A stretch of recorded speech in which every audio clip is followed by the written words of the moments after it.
आप लोग का बहुत बहुत स्वागत है। आज फिर से एक नए वीडियो नए टॉपिक के साथ आए हैं। तो आज की वीडियो में हम लोग कवर करेंगे वीट मतलब गेहूँ। ठीक है, बहुत इंपॉर्टेंट है। यहाँ से क्वेश्चन आता है। वीट को generally king of cereal crop बोला जाता है। जितने भी सीरियल धान्य फसलें होते हैं उनके राजा कहा जाता है। तो बहुत इंपॉर्टेंट क्रॉप है। चलिए देखते हैं कि MP RO एंड SDO के लिए कौन कौन से महत्वपूर्ण पॉइंट है जो इनमें से आने लायक है। तो उनको हम लोग डिटेल में चर्चा करेंगे। चलिए स्टार्ट करते हैं। पहले है वैज्ञानिक नाम। वैज्ञानिक नाम देखिए, ट्रिटिकम एस्टिवम होता है इसका हेक्साप्लॉइड। ट्रिटिकम एस्टिवम को हेक्साप्लॉइड बोलते हैं और इसके क्रोमोसोम नंबर की बात करें तो 2n बराबर 42। दूसरा है ड्यूरम। ट्रिटिकम ड्यूरम बोलते हैं इसको, ट्रेटाप्लॉइड बोलते हैं। 2n की बात करें 2n बराबर 28। ट्रिटिकम मोनोकोकम, इसको डिप्लॉइड बोलते हैं। इसका 2n बराबर होता है 2n बराबर 14। तो ये बहुत इंपॉर्टेंट है। इसका तीन जो स्पीसीज अलग अलग स्पीसीज है। फर्स्ट है हेक्साप्लॉइड, दूसरा है डिप्लॉइड ट्रेटाप्लॉइड जिसको ड्यूरम बोलते हैं, तीसरा है डिप्लॉइड जिसको मोनोकोकम बोलते हैं। तो ये इंपॉर्टेंट है, आता है, इसको याद करिएगा। उसके बाद कुल की बात करें तो कुल पोएसी कुल में आता है वीट। उत्पत्ति स्थान देखा जाए तो वीट की उत्पत्ति स्थान दक्षिण पश्चिम एशिया, जिसे हम टर्की के नाम से जानते हैं, वहां से इसकी उत्पत्ति हुई है। विश्व में सबसे अधिक गेहूं का उत्पादन चाइना में होता है। भारत में गेहूं का सबसे ज्यादा क्षेत्रफल यूपी में है, फिर उसके बाद MP में है, उसके बाद फिर पंजाब। उत्पादन की बात करें तो सबसे ज्यादा उत्पादन गेहूं की यूपी में ही होता है, पंजाब, उसके बाद हरियाणा। उत्पादकता की बात करें, उत्पादकता का मतलब होता है कि पर हेक्टेयर कितना उत्पादन हो रहा है। ठीक है, कुंटल पर हेक्टेयर या KG पर हेक्टेयर। तो सबसे ज्यादा उत्पादकता पंजाब में होती है, 45 कुंटल पर हेक्टेयर। गेहूं का उत्पादन सबसे अधिक नॉर्थ वेस्टर्न प्लेन जोन में होता है।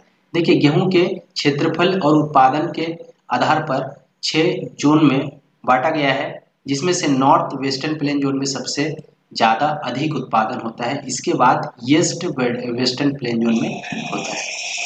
भारत में सबसे अधिक ब्रेड व्हीट का क्षेत्रफल तथा उत्पादन होती है। ब्रेड व्हीट किसे कहते हैं? ब्रेड व्हीट ट्रिटिकम एस्टिवम को कहते हैं, जो हेक्साप्लॉइड है। नेक्स्ट पॉइंट है, ब्रेड गेहूं का उपयोग रोटी व ब्रेड बनाने के लिए उपयोग करते हैं। जो ब्रेड व्हीट है उसे ट्रिटिकम एस्टिवम कहते हैं। ठीक है, इसका उपयोग रोटी व ब्रेड बनाने के लिए किया जाता है। उसके बाद ड्यूरम व्हीट का उपयोग सूजी, सिमाई, पास्ता, मरकोनी बनाने के लिए किया जाता है। इमर व्हीट का उपयोग उपमा बनाने के लिए किया जाता है। गेहूं के दाने को कैरियोप्सिस कहते हैं। गेहूं की इन्फ्लोरेसेंस को स्पाइक कहते हैं। गेहूं के दाने में कार्बोहाइड्रेट 72% रहता है और प्रोटीन 10 से 14% होता है। गेहूं में भूरा कलर, गेहूं के भूरा रंग फिनोलिक कंपाउंड के कारण होता है। गेहूं में बौनापन नोरिन जीन के कारण होता है। हरित क्रांति के पिता विश्व में देखा जाए तो नॉर्मल वोरलक को माना जाता है और भारत में MS स्वामीनाथन। ठीक है, इन दोनों दो लोगों की वजह से पूरे विश्व में गेहूं और धान के उत्पादन में बढ़ोतरी हुई। इसीलिए इनको ग्रीन रेवोल्यूशन के फादर माने जाते हैं। ग्रीन रेवोल्यूशन भारत में कब आई थी? 1966 से 67 में आई थी। उस टाइम गेहूं और धान के उत्पादन बहुत ज़्यादा पैमाने में, बहुत बड़े पैमाने में इसका उत्पादन हुआ था। इसीलिए हरित क्रांति नाम दिया गया था। और हरित क्रांति में गेहूं के सोनोरो 64 और लार्मरोजो वैरायटी के बहुत ज़्यादा इम्पोर्टेंट रोल था। ट्रिटिकल जिसको फर्स्ट मैन मेड सीरियल कहते हैं, ये किसके क्रॉस से बने हैं? व्हीट इंटू राई। इसको रिम्पू नामक वैज्ञानिक ने इसे विकसित किया था। सुपर गेहूं के पिता S नागार्जुन को माना जाता है। गेहूं के मामा फ्लेरिस माइनर को माना जाता है। गेहूं के लिए बेस टेम्परेचर 4 डिग्री सेंटीग्रेड होता है और धान के लिए बेस टेम्परेचर 10 डिग्री सेंटीग्रेड होता है। बेस टेम्परेचर का मतलब ये होता है कि वहाँ मिनिमम टेम्परेचर जिसमें फसल अंकुरित हो सके। तो गेहूं 4 डिग्री सेंटीग्रेड में अंकुरित हो जाता है और धान 10 डिग्री सेंटीग्रेड में अंकुरित हो जाता है। इसलिए गेहूं का बेस टेम्परेचर 4 डिग्री सेंटीग्रेड है और धान का बेस टेम्परेचर 10 डिग्री सेंटीग्रेड है।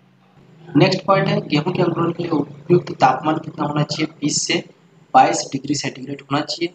गेहूं को 22.5 गुणित 8 से 10 सेंटीमीटर दूरी पर लगाना चाहिए। 22.5 सेंटीमीटर उसके रो टू रो की दूरी होती है और 8 से 10 सेंटीमीटर उससे उसके प्लांट टू प्लांट की दूरी होती है। गेहूं को 5 से 6 सेंटीमीटर गहराई पर बोना चाहिए। सीड रेट की बात करें तो नॉर्मल में, जब आप नॉर्मल में बोएंगे तो 100 से 125 केजी पर हेक्टेयर के हिसाब से रखना पड़ेगा।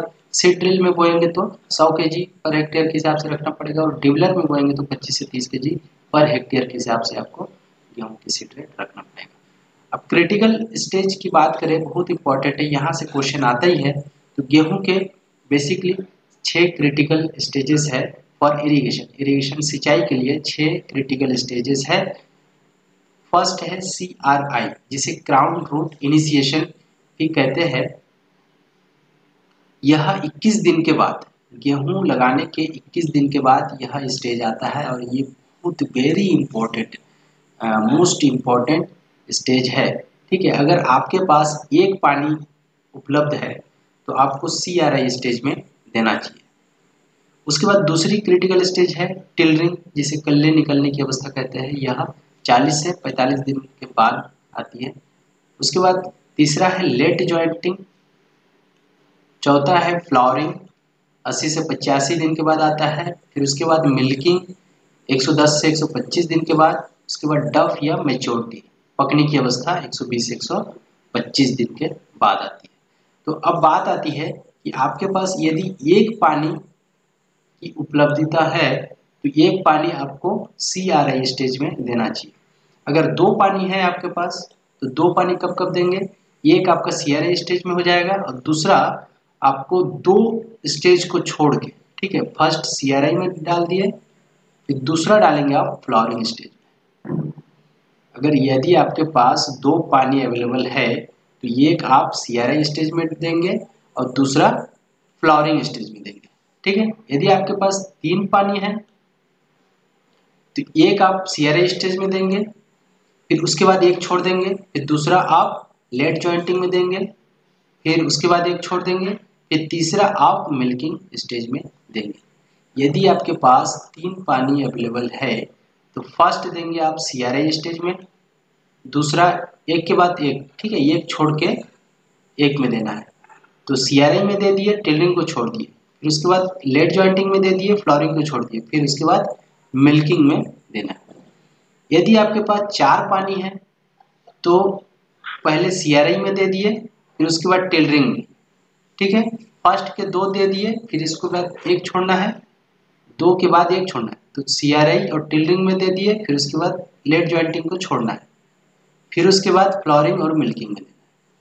4 पानी है तो पहले के 2, फिर उसके बाद एक छोड़ना है, फिर उसके बाद 2 में देना है। यदि आपके पास 5 पानी है तो आप बस इसको छोड़ के, लास्ट वाला को छोड़ के बाकी ऊपर पांचों में देना है। यदि 6 पानी है तो आपको सभी स्टेज में देना है। पॉइंट है test weight of wheat seed. 1000 दाने गेहूं के 1000 दाने का वजन कितना होता है, 40 ग्राम होता है। इसको टेस्ट वेट कहते हैं।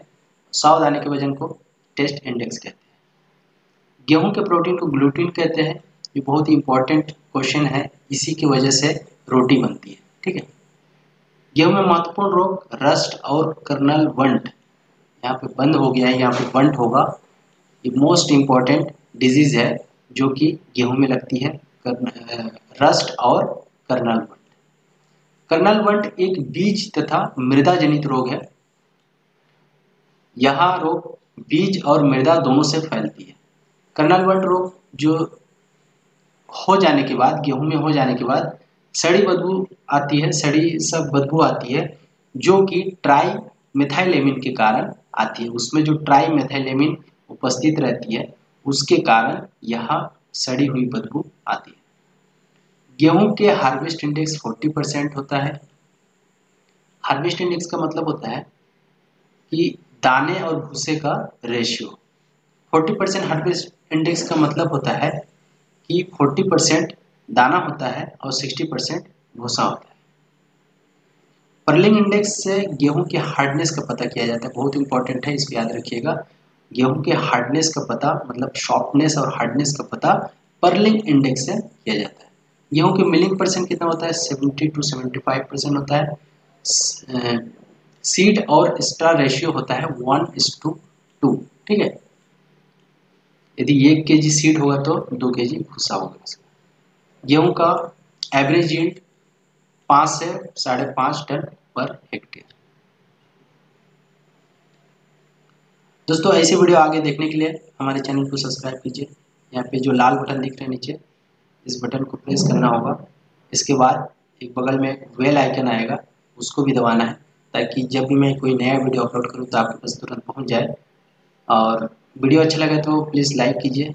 लाइक करने से मुझे मोटिवेशनल मिलती है और अपने दोस्तों के साथ शेयर कर सकते हैं। Thank you so much.